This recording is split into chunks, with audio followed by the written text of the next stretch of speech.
অনেকদিন আগের কথা। বনখেয়া নামে একটা রাজ্য ছিল। এই রাজ্য শাসন করত রাজা ভস্য সেন। রাজা ভস্য সেন ছিল খুবই নিষ্ঠুর মনের মানুষ। তার মনে কোনো দয়া মায়া ছিল না। বনখেয়া রাজ্যের শেষ প্রান্তে ছিল মধুবন। ওই বনে বাস করত কিছু গরিব আদিবাসী। একদিন রাজা তার সেনাপ্রধানকে বলল সে মধুবনে একটা নতুন প্রাসাদ করবে, তাই অতি দ্রুত যেন সেই বন থেকে আদিবাসীদের তাড়িয়ে দেওয়া হয়। রাজার কথা মতো সেনাপ্রধান আদিবাসীদের চলে যাওয়ার নির্দেশ দিল, কিন্তু এতে আদিবাসীরা রাজি হল না। এই খবর রাজা শুনে অনেক রেগে গেল। সে সেনাপ্রধানকে আদেশ দিল সে যেন আদিবাসীদের মেরে তাদের ঘরবাড়িগুলো জ্বালিয়ে দেয়। যেমন কথা তেমন কাজ। সেনাপ্রধান কিছু সেনা নিয়ে গিয়ে আদিবাসীদের এক এক করে মেরে ফেলল। এরপর আগুন দিয়ে ঘরবাড়ি পুড়িয়ে দিল। সেখানে বেঁচে ছিল শুধু মায়া নামের একটা ছোট্ট মেয়ে। প্রধান, এবার এই ছোট্ট মেয়েটাকে কি করব? আমি সবাইকেই মেরে ফেলেছি, কান্না করার জন্য কেউ নেই। একেই কান্না করার জন্য রেখে যাই। এবার চলো সবাই। ওঠো মা, ওঠো। বাবা, বাবা ওঠো। তোমরা উঠছো না কেন? মায়া তার মা বাবাকে হারিয়ে তাদের পাশে বসে কাঁদতে থাকে। কিছুক্ষণ পর ছোট্ট মায়া মা বাবাকে রেখে কান্না করতে করতে সেখান থেকে চলে যায়। মায়া চলে যাওয়ার কিছুক্ষণ পর সেখানে এক বিশাল আকৃতির বাঘ এসে এক বুড়িতে রূপান্তর হয়। এ কি, গ্রামের সবাইকে মেরে ফেলেছে? আজ আমি ছিলাম না বলে রাজা লোকেরা এমন সর্বনাশ করলো। রাজা ব্রহ্মসেন, তুমি যে কাজ করার জন্য নিরীহ মানুষদের মেরেছ, আমি থাকতে তা কোনোদিনও হতে দেব না, কোনোদিনও না।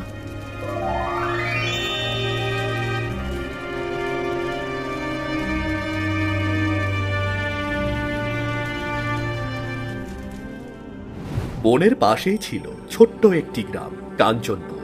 মায়াবন থেকে বেরিয়ে কাঞ্চনপুর গ্রামে রহিম নামে এক বৃদ্ধের বাড়িতে গিয়ে পৌঁছায়। আমাকে আমাকে কিছু খেতে দেবেন? আমার খুব খিদে পেয়েছে। আরে, কত ছোট মেয়ে কেমন না খেয়ে আছে। কিন্তু তুমি না খেয়ে আছো কেন? তোমার মা বাবা কোথায়? আমার বাবা মাকে মেরে ফেলেছে। আমাদের গ্রামে আমাদের গ্রামে শুধু আমি বেঁচে আছি। তোমার মা বাবাকে কারা মেরে ফেলেছে? রাজার লোকেরা আমার বাবা মা সহ গ্রামের সবাইকে মেরে ফেলেছি। সত্যি আমাদের রাজা খুব নিষ্ঠুর। তা না হলে কি এমন কাজ করতো? হ্যাঁ, কিন্তু এগুলো বলার মতো সাহস তো আমাদের নেই। যাও, মেয়েটাকে কিছু খেতে দাও। শুধু খেতে দিলেই হবে? ও যাবে কোথায়? ওর তো আপন বলতে কেউ নেই। তুমি ঠিকই বলেছ, ওর একটা থাকার ব্যবস্থা করতেই হবে। কিন্তু কি করি বলো তো? কি করি মানে? আমাদেরও তো আপন বলতে কেউ নেই। আমরাই ওকে মানুষ করব আজ থেকে, আমাদের কাছেই থাকবে। ঠিক আছে, তাই হবে। জামা, কিছু খেয়ে নে, আর দুঃখ করিস না। আমরা হয়তো তোর মা বাবাকে ফিরিয়ে দিতে পারবো না, কিন্তু তোকে একটু ভালোবাসা দিয়ে বড় করতে পারবো। যা যা, ভেতরে যা।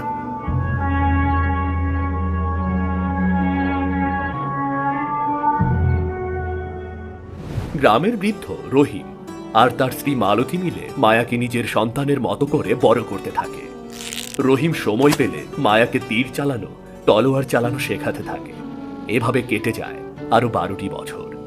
এখন মায়া অনেক বড় হয়েছে, কিন্তু রহিম আর মালতী অনেকটা দুর্বল হয়ে পড়েছে।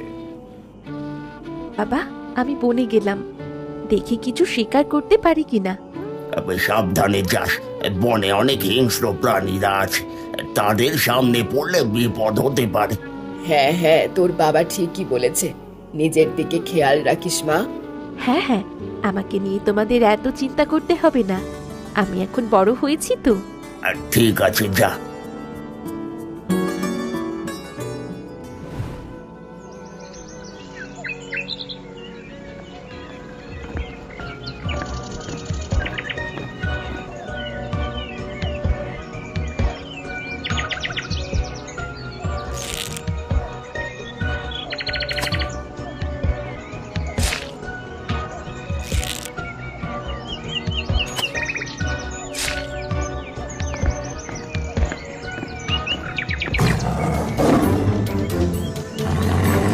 সেনারা বাঘটাকে এখনই মেরে ফেলো। প্রধান, বাঁচতে চাইলে এখনই পালান।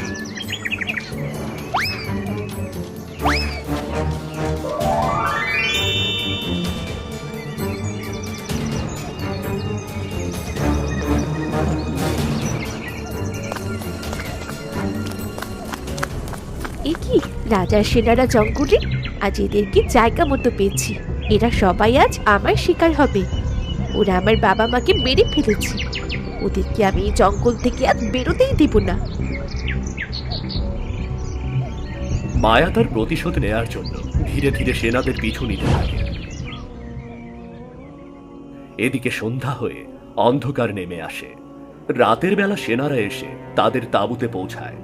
মায়া পিছু পিছু এসে দেখতে পায় সেখানে আগে থেকেই রাজা ভ্রষ্যসেন হাজির হয়ে আছে। এ কি, রাজা ব্রহ্মসেন এইখানে? মহারাজ, এই অসময়ে আপনি? হ্যাঁ, আসতেই হলো। আমার জীবনের সকল স্বপ্ন আমি পূরণ করেছি, শুধু একটি স্বপ্ন পূরণ করতে পারছি না। তা হলো এই জঙ্গলে একটি নতুন প্রাসাদ গড়া। এবার বলো, জঙ্গল থেকে তোমরা কি সেই দানব বাঘটাকে তাড়াতে পেরেছো? ক্ষমা করবেন মহারাজ, আমরা যতবারই ওই বাঘটাকে আক্রমণ করেছি ততবারই পরাজিত হয়ে ফিরে এসেছি। আমরা কিছুতেই সেই বাঘটাকে কাবু করতে পারছি না। শোনো সেনাপ্রধান, আমি এই জঙ্গলে নতুন প্রাসাদ তৈরি করার জন্য এই জঙ্গলের সকল আদিবাসীদের মেরে ফেলেছি। এছাড়া কত দানবদের বন্দি করে রেখেছি, আর তুমি সাধারণ একটা বাঘকে ধরতে পারছো না? মহারাজ, এই বাঘ কোনো সাধারণ বাঘ না। আপনি যদি কখনো তার সম্মুখীন হন তবেই দেখতে পাবেন। আমি ওসব কিছু দেখতে চাই না, শুনতেও চাই না।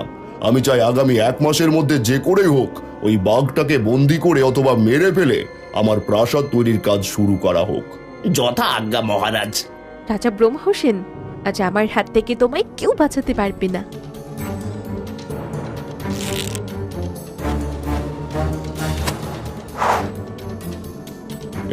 এ কি আমার উপর আক্রমণ? কে আক্রমণ করলো? প্রহরীরা, আক্রমণকারীকে দ্রুত ধরে নিয়ে এসো।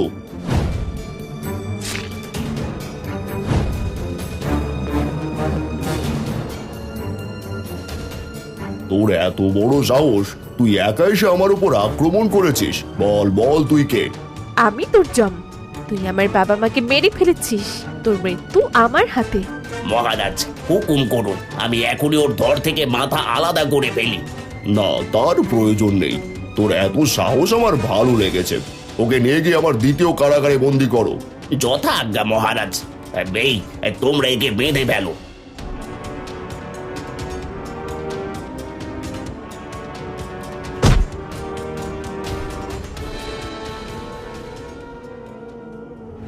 সকাল হলে মায়া দেখতে পায় সেই এক অন্ধকার কারাগারে বন্দী। সেখানে তার মতো আরো অনেকে বন্দী হয়ে রয়েছে। তাদের মধ্যে গুঞ্জধর রাজ্যের রাজকুমার বরুণও রয়েছে। আমি এখানে কেন? তোমাকে রাজার লোকেরা রাতে এখানে রেখে গেছে। বুঝতে পেরেছি, তার মানে এটাই সেই দ্বিতীয় কারাগার। হ্যাঁ, এটাই সেই দ্বিতীয় কারাগার।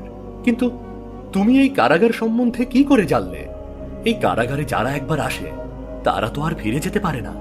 আমি শুধু সেনাপ্রধানের মুখেই শুনেছি। কিন্তু আপনি আপনি কে? আর আপনাদেরকে কেনই এখানে বন্দি করে রেখেছে? আমি গুঞ্জধর রাজ্যের রাজপুত্র রাজা ভস্যসেন। আমার পিতামাতাকে মেরে আমাকে বন্দি করে নিয়ে এসেছে।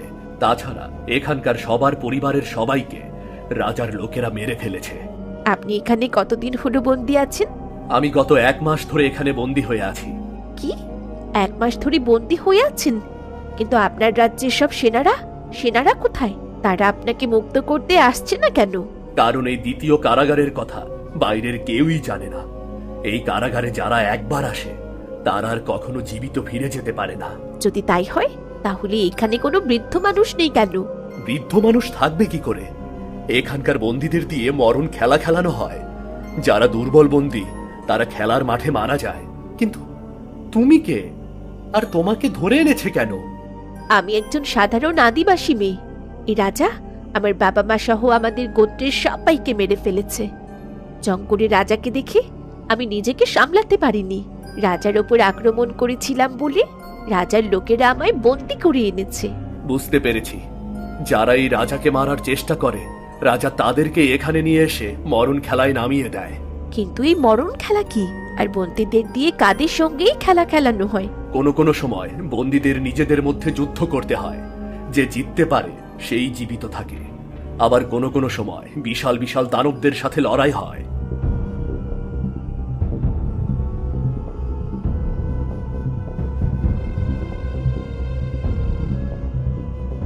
সর্বনাশ! খাবার দিচ্ছে মানে আজকেও কাউকে না কাউকে মরতে হবে। সবাই তাড়াতাড়ি খেয়ে তৈরি হয়ে নাও, আজ তোমাদের সবাইকে খেলার মাঠে অংশগ্রহণ করতে হবে। সবাইকে একসঙ্গে যেতে হবে মানে আজ কোনো শক্তিশালী জন্তুর সাথে আমাদের লড়তে হবে। কিন্তু এইভাবে কতদিন বাঁচতে পারবেন? যতক্ষণ লড়াই করে জিততে পারবো ততক্ষণ, নয়তো খেলার ময়দানেই মরতে হবে। না, আমরা শুধু এইটুকু সময় বেঁচে থাকার জন্য লড়বো না। এবার আমাদের লড়াই হবে মুক্তির লড়াই। যে করেই হোক আমাদেরকে এখান থেকে পালিয়ে যেতেই হবে। কিন্তু কি করে? কি করে পালাবো তা জানি না, কিন্তু আমাদের লক্ষ্য একটাই হবে। এবার সবাই খেয়ে নাও, আমাদের শরীরে শক্তির প্রয়োজন আছে।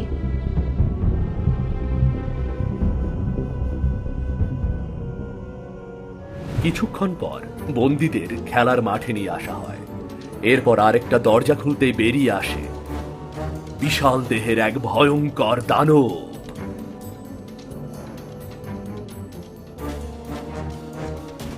সবাই সাবধান, কেউ আমাদের লক্ষ্যের কথা ভুলে যাবে না, আর খুব বুদ্ধিমত্তার সাথে লড়াই করবে।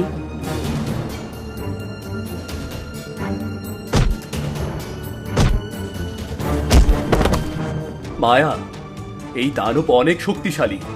আমরা কোনোভাবে দানবকে হারাতে পারবো বলে মনে হচ্ছে না। ঠিক আছে, আমি দেখছি। তারাও আমি জানি তুমি আমাদের মতো বন্দী, আর একজন বন্দী হয়ে আর কতদিন বন্দীদের মার খাবে?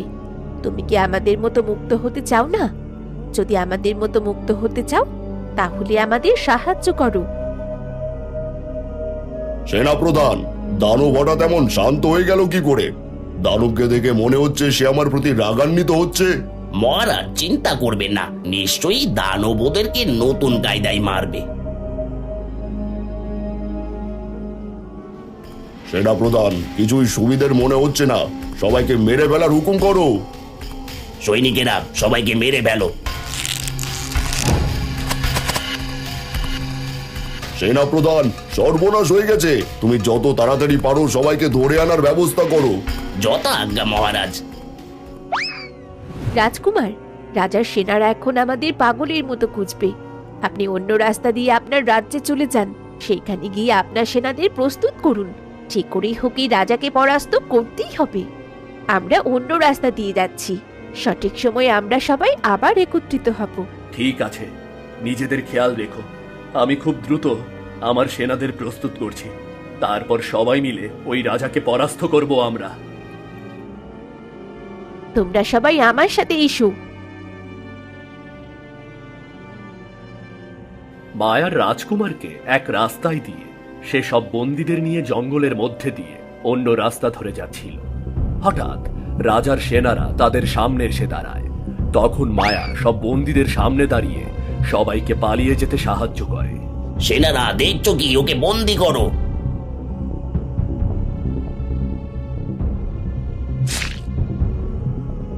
সেনাপ্রধান, তুমি ভয় পাচ্ছ কেন?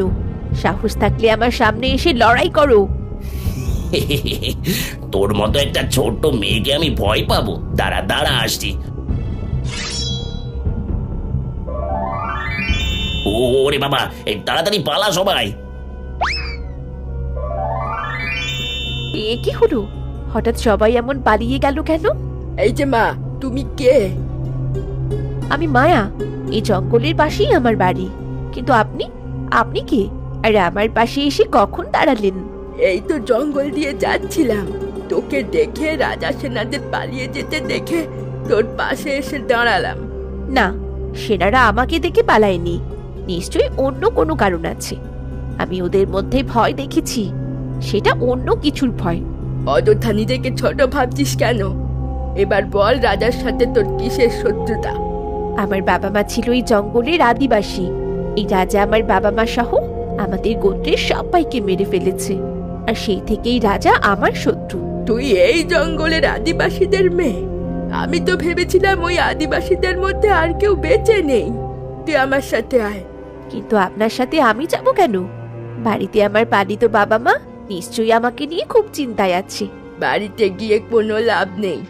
নিশ্চয়ই এতক্ষণে রাজার লোকেরা তোর বাবা মাকে ধরে নিয়ে গেছে। তুই আয় আমার সাথে। আমার সাথে যাওয়া এখন তোর খুব জরুরি।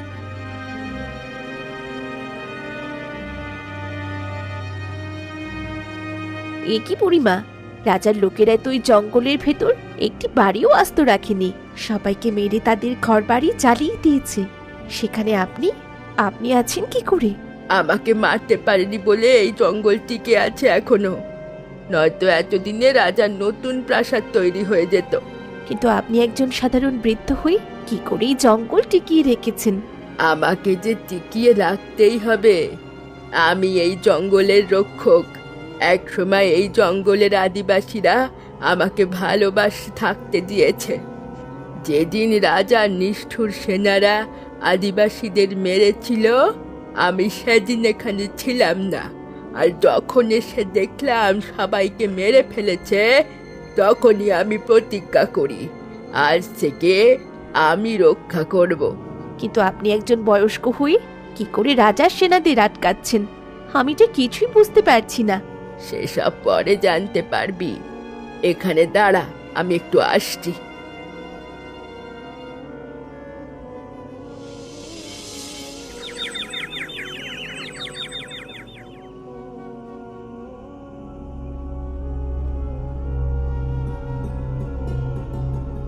এই লকেটটা সব সময় তোর সাথে রাখবি। কিন্তু এটা এটা কিসের লকেট? এটা আমায় কেন পড়ালেন? এই লকেটটা তোর সাথে থাকলে কেউ হারাতে পারবে না তোকে। কঠিন সময় তোর কাছে সাহায্য পৌঁছে যাবে। কিন্তু এই লকেট আপনি আমাকে কেন দিলেন? কারণ তুই জঙ্গলের একমাত্র আদিবাসী। এটা তোর বাপ দাদাদের রেখে যাওয়া সম্পদ। সেদিন এই লকেট কারোর কাছে যদি থাকতো, তাহলে রাজার সেনারা তোর বাবা মা সহ কোনো আদিবাসীদের ক্ষতি করতে পারতো না। যা, এবার গিয়ে রাজার বিরুদ্ধে যুদ্ধ ঘোষণা করে দে মা। মায়া বয়স্ক বুড়ির দেওয়া লকেট নিয়ে বেরিয়ে পড়ে। এদিকে রাজকুমার বর্মা তার সেনাদের তৈরি করে যুদ্ধের জন্য এগিয়ে আসতে থাকে। মাঝ রাস্তায় মায়া ও রাজকুমারের দল একত্রিত হয়। ওদিকে রাজা ভ্রশ্যসেন সবকিছু জানতে পেরে সে তার সেনা নিয়ে তৈরি হয়ে থাকে। রাজকুমার বরুণ, কি ভেবেছ? সামান্য কয়েকজন সেনা নিয়ে এসে আমাকে হারিয়ে দেবে? তুমি হয়তো এখন জানো না আমি কতটা ভয়ঙ্কর।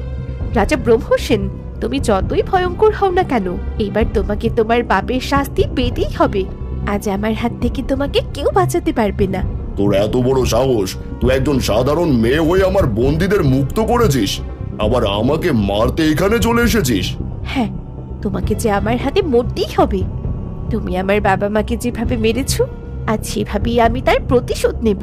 ঠিক আছে, পারলে প্রথমে নিজেদের বাঁচিয়ে দেখা। সৈনিকেরা, হামলা!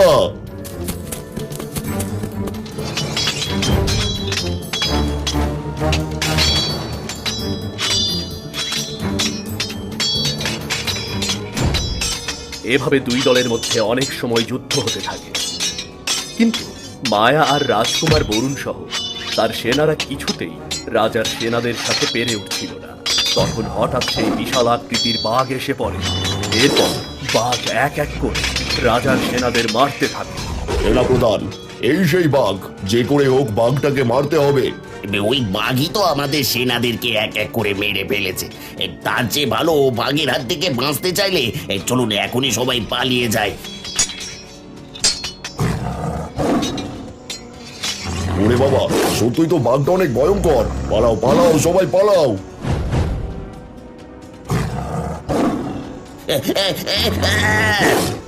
আমাকে ছেড়ে দাও, আমাকে যেতে দাও। কোথায় যাবি নির্দয় রাজা? তোর সময় শেষ। না না না, আমাকে ছেড়ে দাও, আমাকে মেরো না, মেরো না। না মায়া, এই নির্দয় রাজাকে তার পাপের শাস্তি পেতেই হবে। এই রাজার জন্য আমিও আমার মা বাবাকে হারিয়েছি। এবার আমরা দুজন মিলে একসাথে এই রাজাকে শাস্তি দেব। না না না না, আমাকে মেরো না, আমাকে মেরো না।